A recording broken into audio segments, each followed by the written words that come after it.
Very good evening friends. अभी हम लोग इलेक्ट्रोस्टैटिक्स में चैप्टर 3 पढ़ने वाले हैं। चैप्टर 3 में दो पार्ट है, पहला इलेक्ट्रिक फ्लक्स और दूसरा गॉस का थ्योरम। हम लोग यह जानते हैं कि किसी चार्ज से इलेक्ट्रिक फील्ड लाइंस बाहर की ओर निकलता है। इलेक्ट्रिक फ्लक्स क्या होता है? What is electric flux? कहते हैं जो किसी चार्ज से इलेक्ट्रिक फील्ड लाइंस बाहर निकल रहा है तो उसके रास्ते में कोई सरफेस यदि रख देंगे तो इलेक्ट्रिक फील्ड लाइन, कितने इलेक्ट्रिक फील्ड लाइंस उस सरफेस को कट करेंगे, वह उस सरफेस का फ्लक्स कहलाता है। जैसा कि आप इस पिक्चर में देख सकते हैं कि एक चार्ज है और चार्ज से electric field line red colour का निकल रहा है और एक ब्लू कलर का सरफेस दिखाया गया है। वो ब्लू कलर का सरफेस से कितना इलेक्ट्रिक फील्ड लाइन निकल रहा है, वह उस सरफेस का इलेक्ट्रिक फ्लक्स कहलाता है। इसी चैप्टर में सेकेंड पार्ट है, जैसा कि आप लोग देख सकते हैं, वो है गॉस का प्रमेय, गॉस का थ्योरम, गॉस का लॉ। गॉस का लॉ किसी क्लोज सरफेस से कितना इलेक्ट्रिक फील्ड लाइन क्रॉस करेगा उसके संबंध में बताता है। हम लोग इस चैप्टर में जो सेकेंड पार्ट देखते हैं वह देखेंगे the application of Gauss law. Gauss के नियम का एप्लीकेशन तीन तरह के चार्ज के डिस्ट्रीब्यूशन में हम लोग पढ़ाई करेंगे। सबसे पहला आप देख सकते हैं इन्फिनाइटली लॉन्ग चार्ज्ड वायर है और इससे electric field lines radially outward निकल रहा है, वो आप देख सकते हैं और उसको एक गॉसियन सरफेस वगैरह दिखाया गया है। तो ये फर्स्ट केस है जो हम लोग पढ़ेंगे, इन्फिनाइटली लॉन्ग स्ट्रेट वायर की वजह से इलेक्ट्रिक फील्ड लाइन। फिर आता है सेकेंड केस। सेकेंड केस में आप देखिएगा कि एक इन्फिनाइटली लार्ज चार्ज शीट है और उससे इलेक्ट्रिक फील्ड लाइंस निकल रहा है, उसके वजह से क्या प्रभाव पड़ेगा, ये हम लोग गॉस लॉ का सेकेंड एप्लीकेशन में देखेंगे। गॉस के नियम का थर्ड एप्लीकेशन है हॉलो चार्ज के लिए। जो आप थर्ड एग्जांपल देख रहे हैं उसको आप देखिए तो आप कहिएगा किसी हॉलो चार्ज के लिए जिसके सरफेस पे हमने चार्ज दिया है उसकी वजह से इलेक्ट्रिक फील्ड लाइंस कैसा होता है। तो हम पाते हैं कि किसी हॉलो मेटेलिक चार्ज में इलेक्ट्रिक फील्ड लाइन बाहर की ओर होता है और अंदर में इलेक्ट्रिक फील्ड लाइन नहीं होता। ये गॉस लॉ का एप्लीकेशन है। But before I go to Gauss law, हम लोग मुख्यतः देखने वाले हैं एरिया क्या होता है। कहते हैं एरिया एक सरफेस है और सरफेस का एक लंबाई होता है, चौड़ाई होता है, उसको गुना करके हमको एरिया प्राप्त होता है। क्वेश्चन है what is area? Area is a vector quantity और स्केलर क्वांटिटी। आप इस चीज को देखिए, इस पिक्चर को ध्यान से देखिए तो आप पाइएगा कि यहाँ पे हम लोग एरिया जो एक क्यूब दिखाए हैं उस क्यूब के साथ में ऊपर में एक नॉर्मल रिएक्शन वेक्टर दिखाते हैं। एरिया को आज के बाद हम लोग एक वेक्टर क्वांटिटी लेंगे और यदि वो वेक्टर है तो उसका मैग्नीट्यूड और डायरेक्शन दोनों होगा। मैग्नीट्यूड तो लंबाई गुना चौड़ाई हम लोग सभी जानते हैं, लेकिन उसका डायरेक्शन क्या होगा? कहते हैं डायरेक्शन जो होता है वो सरफेस के परपेंडिकुलर डायरेक्शन में, मगर परपेंडिकुलर दो डायरेक्शन हो सकता है, एक जो सरफेस से बाहर की ओर निकलता है और एक जो सरफेस के अंदर जाता है। तो परपेंडिकुलर डायरेक्शन से हमारा अभिप्राय है direction which is going out of the surface. जो सरफेस के अंदर जाता है वो डायरेक्शन नहीं लेते हैं, बल्कि वो डायरेक्शन जो सरफेस से बाहर आता है उसको हम लोग लेते हैं। Now the question is what is electric flux? जैसा कि हम परिभाषित कर सकते हैं किसी सतह से गुजरने वाली कुल विद्युत बल रेखाओं की संख्या को उस सतह का इलेक्ट्रिक फ्लक्स कहते हैं। The total number of electric field lines crossing any surface is called electric flux. यहाँ पे आप देख सकते हैं कि एक ट्रायंगुलर बॉक्स है, इसके कई सरफेसेस हैं और उन सरफेसेस में इलेक्ट्रिक फील्ड लाइंस क्रॉस कर रहा है। जो रेड कलर का इलेक्ट्रिक फील्ड लाइन है जो एक्स एक्सिस की ओर दिखाया गया, वो सरफेसेस को काट काट करके जा रहा है, कहीं काट करके अंदर जा रहा है, कहीं से काट करके बाहर निकल रहा है। इन्हीं चीजों का हम लोग अध्ययन करेंगे। सो हम जानते हैं कि किसी चार्ज से इलेक्ट्रिक फील्ड लाइन बाहर निकलता है, वो इलेक्ट्रिक फील्ड लाइन कितनी संख्या में किसी सरफेस को काटता है वह उस सरफेस का इलेक्ट्रिक फ्लक्स कहलाता है। अब प्रश्न उठता है how do we calculate electric flux? आप देखिए इसमें दो सरफेस दिखाए, एक सरफेस है ए और दूसरा सरफेस है बी। आपसे हम पूछेंगे कि आप सरफेस ए और सरफेस बी को ध्यान से देखिए और बताइए कि किस सरफेस में इलेक्ट्रिक फ्लक्स का मान ज्यादा होगा, यानी कि किस सरफेस से, सरफेस ए से ज्यादा इलेक्ट्रिक फील्ड लाइन गुजरेगी या सरफेस बी से ज्यादा इलेक्ट्रिक फील्ड लाइन गुजरेगी। आप कहेंगे सर सरफेस ए से इलेक्ट्रिक फील्ड लाइन ज्यादा गुजरेगा। जी हाँ, आप एकदम सही देख पा रहे हैं कि जो सरफेस ए है उससे इलेक्ट्रिक फील्ड लाइन ज्यादा संख्या में गुजरेगी, जबकि सरफेस बी में इलेक्ट्रिक फील्ड लाइन कम संख्या में गुजरेगी। क्यों? क्योंकि सरफेस ए जिस जगह में रखा है वहां पे इलेक्ट्रिक फील्ड लाइन का डेंसिटी ज्यादा है, वहां पे गिजगिज ज्यादा है, और सरफेस बी जहां पे रखा हुआ है वहां पे इलेक्ट्रिक फील्ड लाइन का घनत्व कम है, वहां गिजगिज कम है। हम लोग यह भी जानते हैं डेंसर मींस स्ट्रॉन्गर। जहां पे इलेक्ट्रिक फील्ड लाइन का डेंसिटी ज्यादा है वहां पे चार्ज पे फोर्स ज्यादा लगता है, और वहां पे इलेक्ट्रिक फील्ड का इंटेंसिटी ज्यादा है।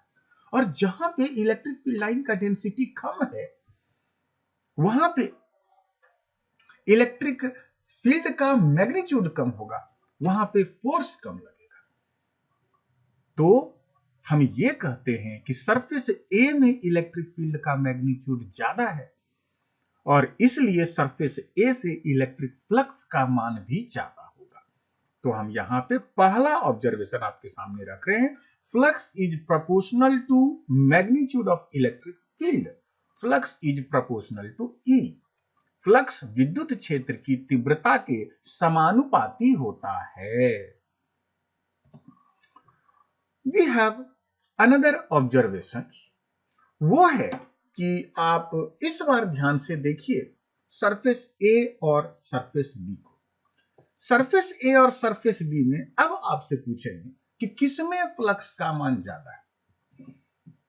आप कहेंगे सरफेस ए बड़ा है और सरफेस बी छोटा है। जो सरफेस बड़ा है उसमें फ्लक्स का मान अधिक होगा, और जो सरफेस छोटा है उसमें फ्लक्स का मान कम होगा, क्योंकि एरिया कम है तो उसको कम इलेक्ट्रिक फील्ड लाइन काट रहा है, और जिसमें एरिया अधिक है उसको ज्यादा इलेक्ट्रिक फील्ड लाइन काट रहा है। इसका मतलब है हम ये कह सकते हैं कि flux is also proportional to area of the surface. सतह के एरिया के समानुपाती होता है। आइए हम लोग एक छोटा सा सवाल बनाएंगे इसी संदर्भ में। आप देख सकते हैं कि यहां पे इलेक्ट्रिक फील्ड लाइंस है जो एक्स एक्सिस की ओर जा रहा है, और उसके सामने में आपको एक एरिया दिखाया गया। तो इलेक्ट्रिक फील्ड लाइंस इस सरफेस को काट रहे हैं। तो आपसे पूछेंगे how much is flux over this surface. बहुत आसान है, फ्लक्स का मान होता है E इंटू ए। तो आप लिखिए flux phi is equal to E, और E क्या है? इलेक्ट्रिक फील्ड का मैग्नीट्यूड कितना है? 5 newton per coulomb. So this is 5 newton per coulomb into area of the surface. ये सरफेस का एरिया है, आप देख सकते हो ये वाला सरफेस एक रेक्टेंगुलर सरफेस है, इसका एरिया दिया हुआ है 2 metre square. So its area is 2 metre square. So now I can write the flux of this surface is equal to 5 into 2 10 newton metre square पर कूलम हो गया। सो इस सतह का हम लोग फ्लक्स निकालेंगे। चलिए अब हम थोड़ा आगे बढ़ेंगे। हमारे सामने में एक बहुत ही इंटरेस्टिंग सा एग्जांपल है। आप इस सिचुएशन को देखिए।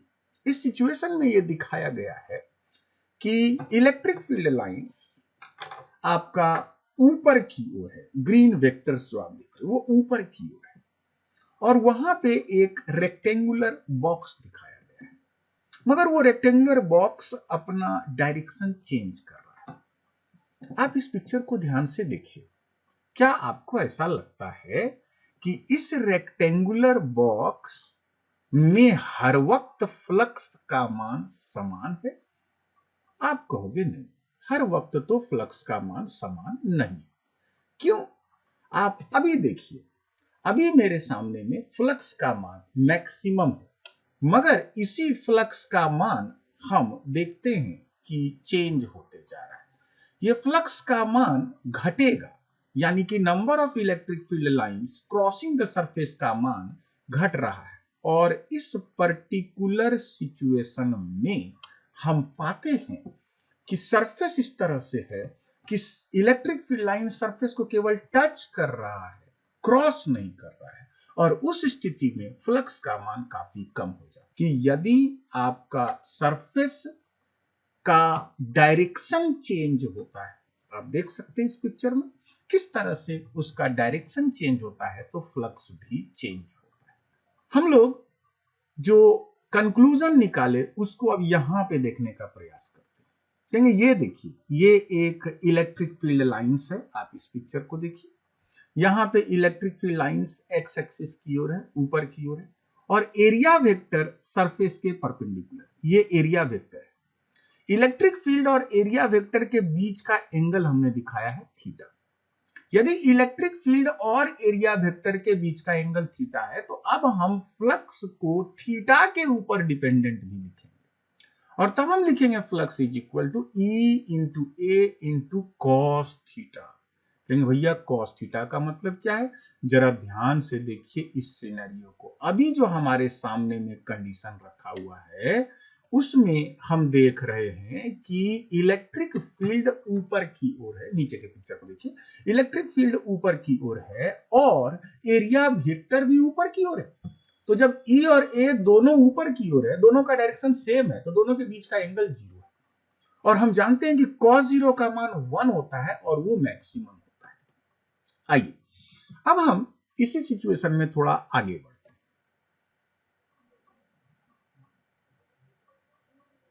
इस सिचुएशन को जरा गौर कीजिए। कहेंगे ये जो सिचुएशन है, इस सिचुएशन में जो आपका इलेक्ट्रिक फील्ड है वो ऊपर की ओर है, और जो आपका एरिया वेक्टर है वो हॉरिजॉन्टल है। तो इलेक्ट्रिक फील्ड और एरिया वेक्टर के बीच में 90 डिग्री का एंगल है, मगर हम जानते हैं कि cos 90 का मान 0 होता है, और यदि cos 90 का मान 0 हो गया तो ये नए फॉर्मूला से E into A into cos theta वाला फॉर्मूला से मेरा फ्लक्स का मान 0 हो जाएगा। तो क्या फ्लक्स 0 हुआ? जी हाँ। इस पर्टिकुलर सिचुएशन में जो आप नीचे पिक्चर में देख रहे हैं, अभी फ्लक्स का मान 0 है। क्यों? इलेक्ट्रिक फील्ड नहीं है क्या? है। एरिया नहीं है क्या? सरफेस नहीं है क्या? है। मगर इलेक्ट्रिक फील्ड लाइन सरफेस को केवल टच करते हुए जा रहा है। Whenever electric field line just touches the surface without penetrating the surface, surface को काटे बिना यदि केवल टच करते हुए गुजरता है, तो वैसे सिचुएशन में हम कहते हैं इलेक्ट्रिक फ्लक्स का मान 0 होगा। मगर आप इसके सिवा और भी किसी सिचुएशन को सोच सकते हैं जब इलेक्ट्रिक फील्ड और एरिया वेक्टर के बीच में कोई भी एंगल थीटा हो, तो वैसे सिचुएशन में इलेक्ट्रिक फील्ड और एरिया वेक्टर के एंगल थीटा के ऊपर निर्भर करेगा फ्लक्स, और फ्लक्स का मान होगा E into A into cos theta. तो हम लोग एक नया फॉर्मूला याद रखेंगे इलेक्ट्रिक फ्लक्स का, E into A into cos theta. चलिए अब आगे बढ़ेंगे। हम लोग इलेक्ट्रिक फ्लक्स के कुछ स्पेशल सिचुएशन को देखने वाले हैं। इसमें सबसे पहला है जीरो फ्लक्स। जी हाँ, जीरो फ्लक्स यानी कि फ्लक्स का मान 0 कब होगा। ये सिचुएशन हम लोग ऑलरेडी पढ़ाई कर चुके हैं। क्या पढ़ाई किए हैं? जब इलेक्ट्रिक फील्ड सरफेस को टच करता है। देखिए इस पिक्चर को, इसमें आप देखिएगा कि एक प्लेन सरफेस है, और इस प्लेन सरफेस में इलेक्ट्रिक फील्ड लाइन भी एक्स एक्सिस की ओर है। तो इलेक्ट्रिक फील्ड का डायरेक्शन और सरफेस के परपेंडिकुलर का डायरेक्शन, वो दोनों आपस में 90 डिग्री का एंगल बना रहा है। जब इलेक्ट्रिक फील्ड और एरिया वेक्टर आपस में 90 डिग्री का एंगल बनाता है, तो हम कहेंगे इलेक्ट्रिक फील्ड लाइन सरफेस को जस्ट टच करता है, और टच करने की वजह से इनके बीच का जो एंगल है, किनके बीच का एंगल, एरिया वेक्टर और इलेक्ट्रिक फील्ड के बीच का जो एंगल है, ये एंगल हो जाएगा आपका 90 डिग्री। और जब ये एंगल आपका 90 डिग्री हो जाएगा तो cos 90 का मान 0 होगा और फ्लक्स का मान 0 हो जाएगा। अभी हम लोग एक दूसरे सिचुएशन की चर्चा करेंगे। ये दूसरा सिचुएशन है कि इलेक्ट्रिक फ्लक्स का मान मैक्सिमम, अधिकतम कब होता है? जब इलेक्ट्रिक फील्ड और एरिया वेक्टर का डायरेक्शन सेम होता है। उस सिचुएशन में इलेक्ट्रिक फील्ड और एरिया वेक्टर के बीच का एंगल 0 होता है और cos 0 का मान 1 मैक्सिमम होता है। जैसा कि इस पिक्चर में दिखाया गया कि ये एक हॉरिजॉन्टल सरफेस है, आप इस पिक्चर को ध्यान से देखिए, ये सरफेस है और ये इलेक्ट्रिक फील्ड लाइन उस सरफेस को पेनिट्रेट करके जा रहा है, और सरफेस का एरिया वेक्टर और इलेक्ट्रिक फील्ड दोनों सेम डायरेक्शन में है। जब दोनों ही सेम डायरेक्शन में है तो दोनों के बीच का एंगल 0 हो जाएगा और cos 0 का मान 1 होगा और वही मैक्सिमम इलेक्ट्रिक फील्ड को रिप्रेजेंट करेगा। आइए अब एक सवाल बनाएंगे। इस सवाल में इलेक्ट्रिक फील्ड और एरिया वेक्टर के बीच का एंगल दिया हुआ है और वो एंगल दिया हुआ है 30 डिग्री। हमारे सामने में क्वेश्चन है how much is flux over the surface, जिसका एरिया दिया हुआ है और इलेक्ट्रिक फील्ड का मैग्नीट्यूड दिया है और इलेक्ट्रिक फील्ड और एरिया वेक्टर के बीच का एंगल दिया है।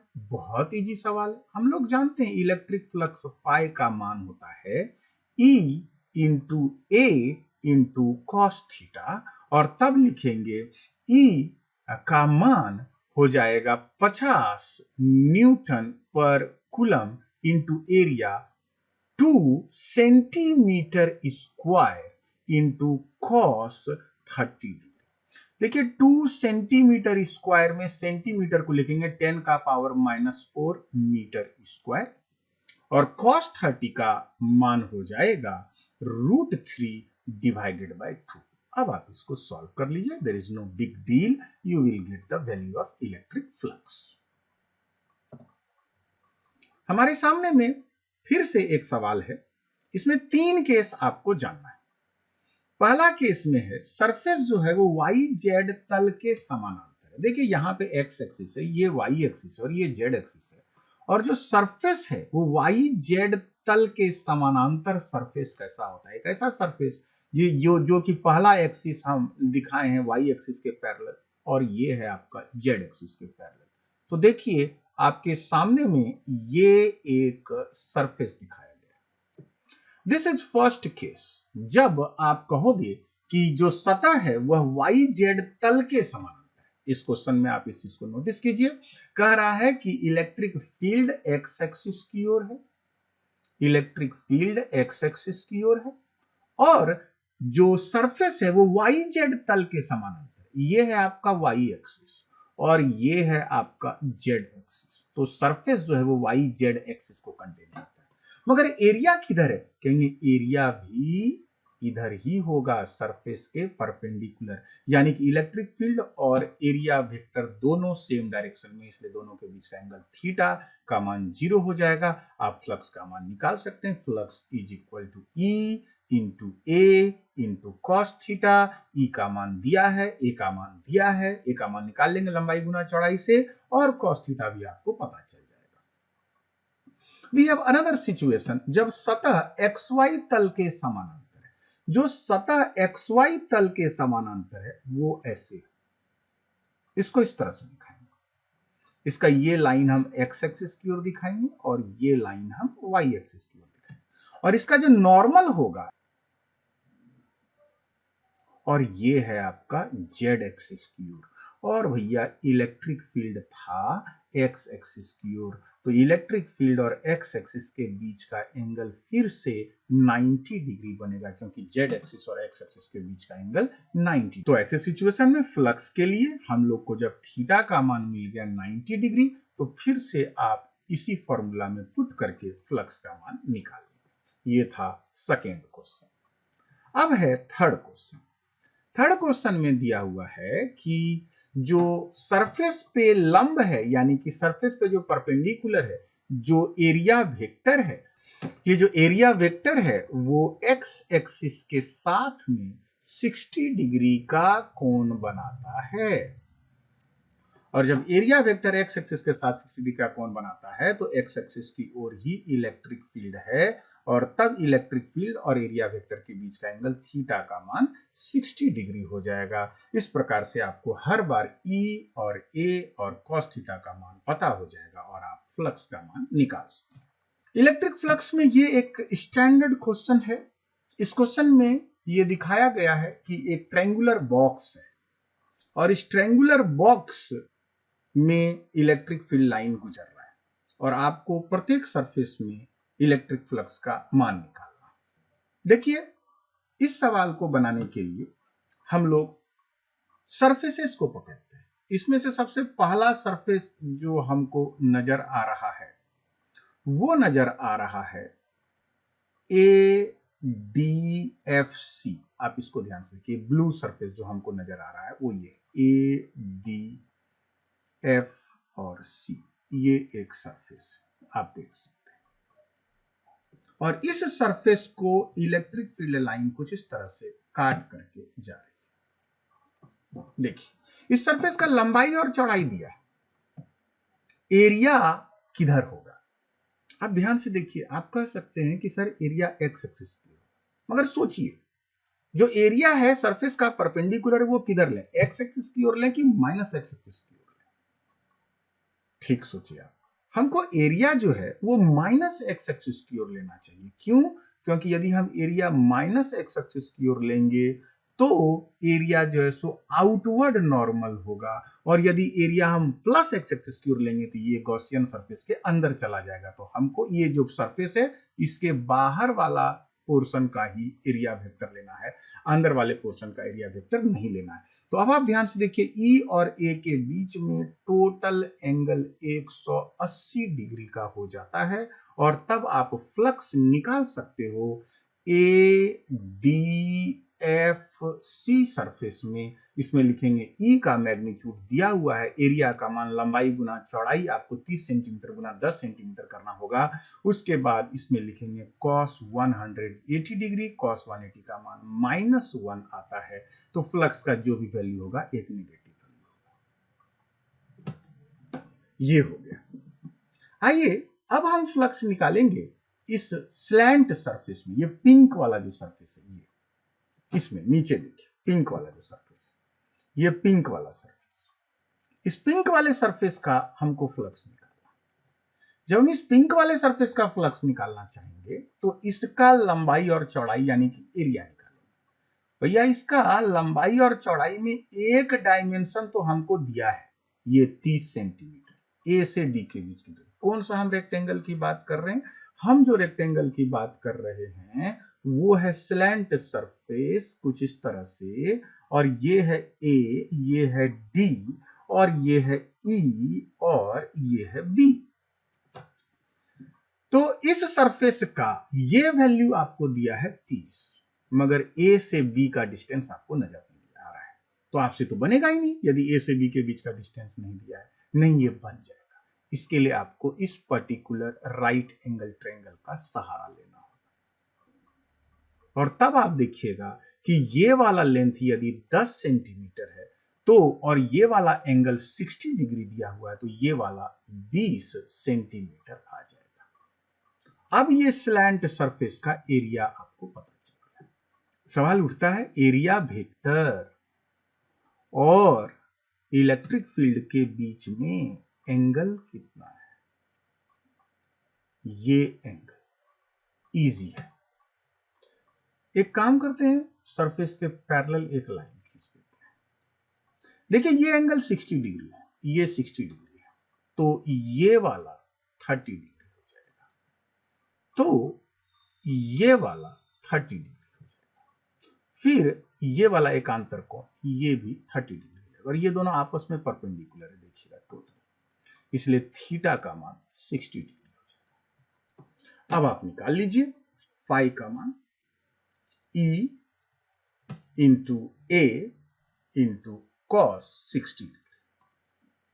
देखिए एरिया का मान डबल हो गया, पिछली बार एरिया 30 गुना 10 था ये वाला ADFC के लिए, और इस बार 30 गुना 20 हो जाएगा, मगर cos 60 का मान 1/2 होता है, तो एरिया डबल हुआ और cos 60 1/2 दिया, तो फाइनली हम देखेंगे कि फ्लक्स का वैल्यू मैग्नीट्यूड सेम आएगा, जो आपका ADFC वर्टिकल ब्लू सरफेस के लिए आया था वही स्लैंट सरफेस के लिए आएगा, लेकिन ये प्लस में आएगा। क्यों ऐसा होगा? बहुत सिंपल है, जितनी electric field line blue surface में अंदर जा रही है वो सारा का सारा इलेक्ट्रिक फील्ड लाइन ये पिंक सरफेस से बाहर निकल रहा है, इसलिए number of electric field line going in is equal to number of electric field line going out. मगर आपको यह ध्यान रखना है कि जब किसी सरफेस के अंदर में, किसी क्लोज सरफेस के अंदर में इलेक्ट्रिक फील्ड लाइन जाता है तो फ्लक्स का मान नेगेटिव होता है, और जब किसी क्लोज सरफेस से बाहर इलेक्ट्रिक फील्ड लाइन निकलता है तो फ्लक्स का मान पॉजिटिव होता है। तो क्या दो ही सरफेस है इस ब्लू इस ट्रायंगुलर डब्बे में? नहीं, टोटल 5 सरफेस है। क्या और कोई रेक्टेंगुलर सरफेस है क्या? कहेंगे जी हाँ, एक और रेक्टेंगुलर सरफेस है नीचे, जरा आप ध्यान से देखिए, और इसका मान है CFBE।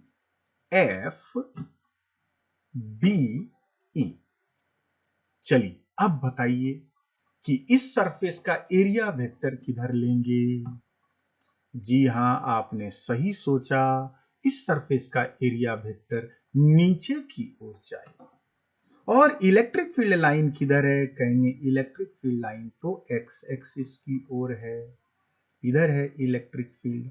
तो क्या इलेक्ट्रिक फील्ड लाइन और एरिया वेक्टर के बीच का एंगल कितना हो जाएगा? कहेंगे 90 डिग्री, क्योंकि ये -y डायरेक्शन में और ये x डायरेक्शन में है। और जब 90 डिग्री होगा थीटा, तो cos 90 डिग्री का मान 0 हो जाएगा। जी हाँ, इस सतह में जो रेक्टेंगुलर सरफेस है, इसमें फ्लक्स का मान 0 होगा, क्योंकि इलेक्ट्रिक फील्ड लाइन सरफेस को केवल टच कर रहा है, काट करके नहीं गुजर रहा है। पता है, इसमें और भी 2 सतह है, एक ट्रायंगल है, इसको जरा गौर कीजिए। चलिए इस ट्रायंगल का नामकरण लिखें, ACB। क्या आप लोगों ने देखा ट्रायंगल? जी हाँ, सही देखा आपने। इस ट्रायंगल का एरिया वेक्टर किधर होगा? सोचिए, area vector plus z axis की ओर, एकदम सही समझा आपने। और electric field plus x axis की ओर। तो इलेक्ट्रिक फील्ड और एरिया वेक्टर के बीच का एंगल 90 डिग्री। कहेंगे फ्लक्स फिर से हो जाएगा 0, क्योंकि cos 90 बन जाएगा 0। जी हाँ, इस ट्रायंगुलर सरफेस को भी इलेक्ट्रिक फील्ड लाइन केवल टच करते हुए जा रहा है। एक और सरफेस बचा, इस बार तो आप बहुत सही सोच रहे हैं। ये जो सरफेस बचा, इसका नाम लिखेंगे, क्या नाम होगा? D, F और E, आप देख सकते हैं। अच्छा, इसका एरिया वेक्टर का डायरेक्शन प्लस z की माइनस z? माइनस z, क्योंकि प्लस z वाला डब्बा के अंदर घुस जाएगा, माइनस z वाला डब्बा से बाहर जाएगा। Area vector is always perpendicular to the surface in outward normal direction. तो ये है area vector minus z axis की ओर, और ये है आपका electric field plus x axis की ओर। और फिर से इन दोनों के बीच का एंगल बन जाएगा 90 डिग्री, और जैसे थीटा का मान 90 डिग्री हो जाएगा, फ्लक्स का मान हो जाएगा 0। तो इस तरह से हम लोगों ने सभी सतहों का फ्लक्स निकाला। जब आप जोड़िएगा ना, तो देखिएगा ये जो वर्टिकल सरफेस था ADFC और जो स्लैंट सरफेस है ADBE, इन दोनों का टोटल फ्लक्स का मान बराबर था, लेकिन एक प्लस में था एक माइनस में था, और बाकी सबों का तो 0 है। तो इस तरह से टोटल फ्लक्स का मान सभी सतहों को मिला के 0 हो जाएगा। Flux total is equal to 0। ये हो गया। आगे बढ़ेंगे हम लोग। We have another question.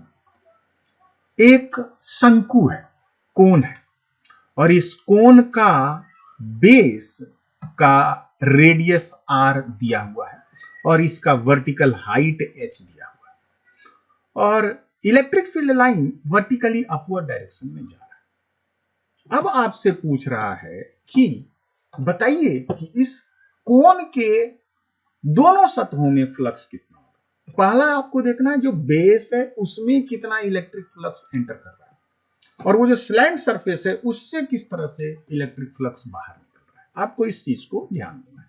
चलिए हम लोग इसको बनाते हैं। सबसे पहले हम लोग फ्लक्स जो बेस है उसमें निकालेंगे। ये बेस कैसा है? ये सर्कल है, आप देख सकते हैं, ये सर्कल है बेस।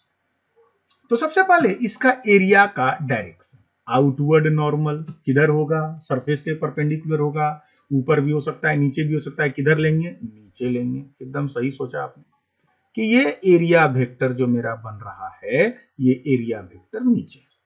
और इलेक्ट्रिक फील्ड किधर है? भैया दिख रहा है electric field, uniform electric field है ऊपर की ओर। ठीक, तो फ्लक्स का मान लिखेंगे E into A into cos theta. Value put करेंगे, E का E रहने दीजिए। एरिया ऑफ बेस, बेस में एक सर्कल है, area pi are square, very simple, pi are square into electric field का डायरेक्शन और एरिया का डायरेक्शन अपोजिट, दोनों के बीच का एंगल 180 डिग्री cos 180 डिग्री, और cos 180 का मान -1, इसलिए फ्लक्स आ गया -E into pi are square आ गया। अब दूसरा सरफेस, ये जो स्लैंट सरफेस है, इसको देखिए। स्लैंट सरफेस से इलेक्ट्रिक फील्ड लाइन बाहर निकल रहा है, इसके लिए हम लोग काम करेंगे। कहेंगे भैया एक काम करते हैं, ये जो स्लैंट सरफेस है, इस स्लैंट सरफेस का एरिया वेक्टर दिखाएं। कहेंगे भैया स्लैंट सरफेस का एरिया वेक्टर सरफेस के परपेंडिकुलर होगा, तो ये है सरफेस के परपेंडिकुलर एरिया वेक्टर। एक काम करते हैं, मान लेते हैं कि इलेक्ट्रिक फील्ड जो कि सीधा ऊपर की ओर है, एक्स एक्सिस की ओर, ये है आपका इलेक्ट्रिक फील्ड, और एरिया वेक्टर के बीच का एंगल है थीटा। ये एंगल है थीटा, ये देखिए ये परपेंडिकुलर है, तो ये वाला चूंकि परपेंडिकुलर है तो ये हो जाएगा 90 माइनस थीटा। ध्यान दीजिए यहां है 90 माइनस थीटा। अब एकांतर कोण ये बनेगा 90 minus theta.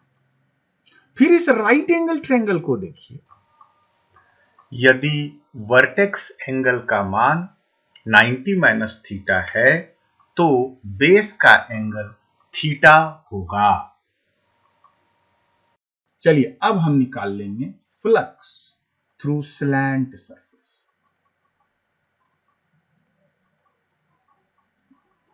Is equal to E into A into cos theta. Electric field का मैग्नीट्यूड E दिया है, एरिया होता है स्लैंट सरफेस का pi R L, L is length of slant surface, you know it, this is L into cos theta.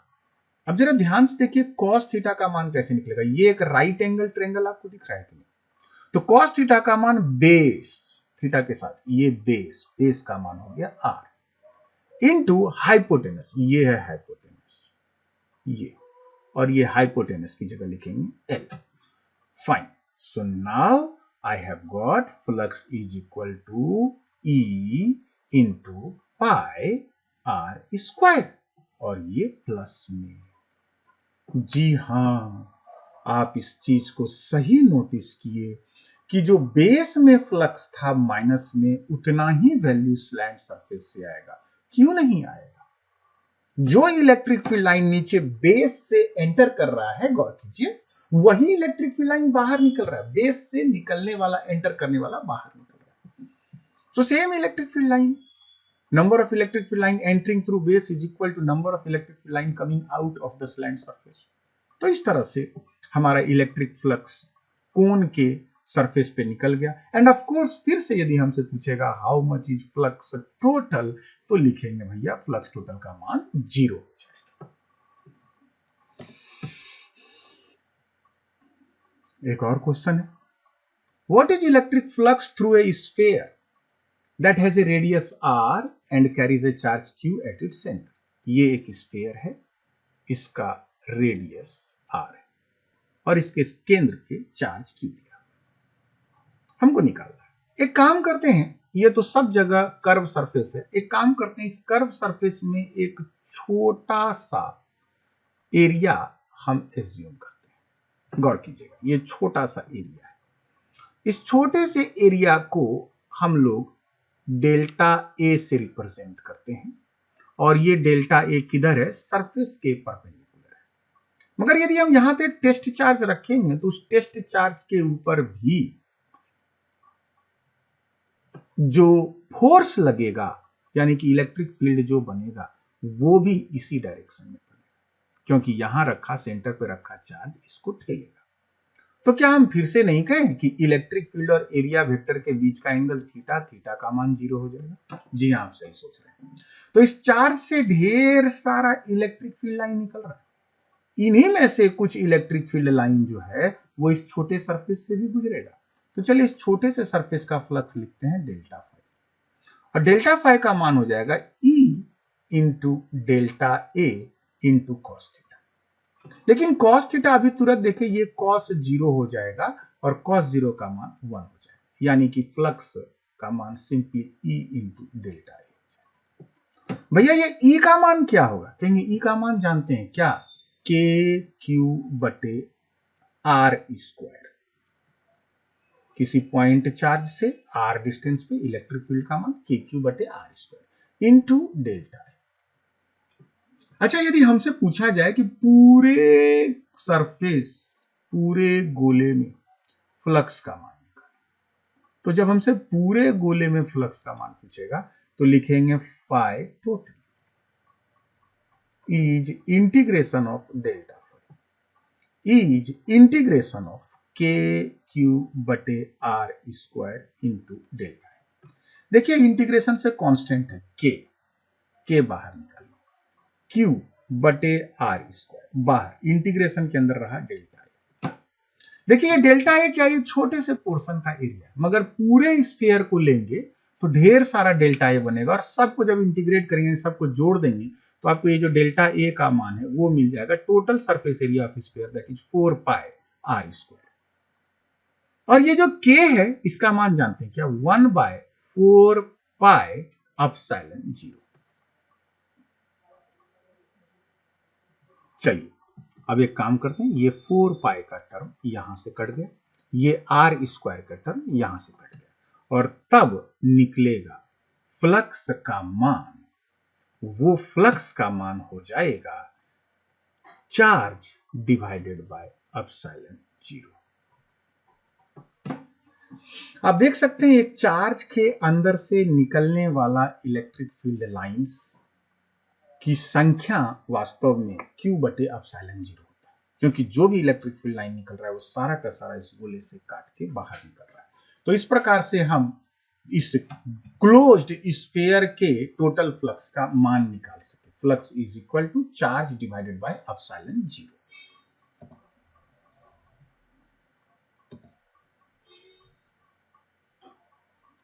इस picture को ध्यान से देखिए।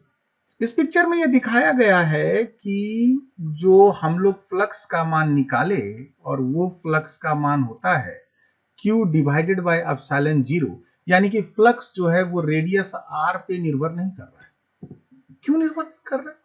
क्या रेडियस r बढ़ने से मेरा एरिया नहीं बढ़ रहा है? कहेंगे एरिया बढ़ रहा है, मगर r बढ़ने से इलेक्ट्रिक फील्ड का मान घट रहा है। इलेक्ट्रिक फील्ड में टर्म आता है 1/4 पाई एप्सिलॉन 0 Q बटे आर स्क्वायर, और एरिया में टर्म आता है 4 पाई आर स्क्वायर।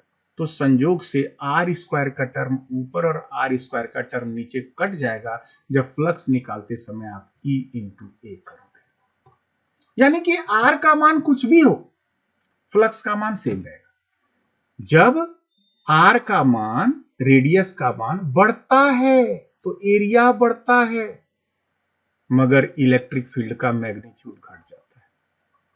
दूसरी बात भी हम सोच सकते हैं कि जिस समय रेडियस का मान, स्फीयर के रेडियस का मान घट रहा होता है, एरिया घटता है, मगर उसके सतह पे E का मान बढ़ जाता है, और फाइनली दोनों का प्रोडक्ट हमेशा कांस्टेंट रहता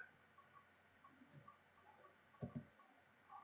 we have next question. Flux क्या है? फ्लक्स वेक्टर है या स्केलर? कहेंगे फ्लक्स स्केलर क्वांटिटी। फ्लक्स में सिर्फ वैल्यू होता है, उसका कोई डायरेक्शन नहीं होता। It has got magnitude only. Flux is a scalar quantity. Flux एक अदिश राशि है। हमारे सामने में एक अलग क्वेश्चन है, what is unit of electric flux? कहेंगे इलेक्ट्रिक फ्लक्स का यूनिट होता है Newton per coulomb electric field का इंटू एरिया मीटर स्क्वायर, यानी कि न्यूटन मीटर स्क्वायर पर coulomb. This is unit of electric flux. इसका एक और यूनिट होता है वोल्ट इंटू मीटर, मगर उसको हम लोग अभी चर्चा नहीं करेंगे। बिफोर वी स्टॉप, इस डिफिनेशन को आप अपने कॉपी में लिख लीजिए। What is electric flux? Electric flux is proportional to number of electric field lines which is penetrating the surface, and if electric field makes an angle theta with the normal of any small surface area delta A, then electric flux is E into delta A into cos theta. It can also be written as dot product of electric field and area vector. किसी सतह से गुजरने वाली विद्युत flux का मान उसको काटने वाली रेखाओं की संख्या के समानुपाती होता है तथा यदि विद्युत बल रेखा किसी छोटे सतह से थीटा कोण बनाती है तो उस छोटे से सतह पर विद्युत फ्लक्स का मान होता है E into A into cos theta. बहुत बहुत धन्यवाद, बहुत अच्छा लगा। आप लास्ट तक इस वीडियो को देखते रहे। यदि अच्छा लगा हो तो एक लाइक जरूर करेंगे और दोस्तों को शेयर करेंगे ताकि ज्यादा से ज्यादा व्यू मुझे मिल सके और मेरा मनोबल बढ़े। बहुत बहुत धन्यवाद। अगले वीडियो में गॉस थ्योरम के साथ आपके साथ बहुत जल्द आ रहे हैं। Thank you.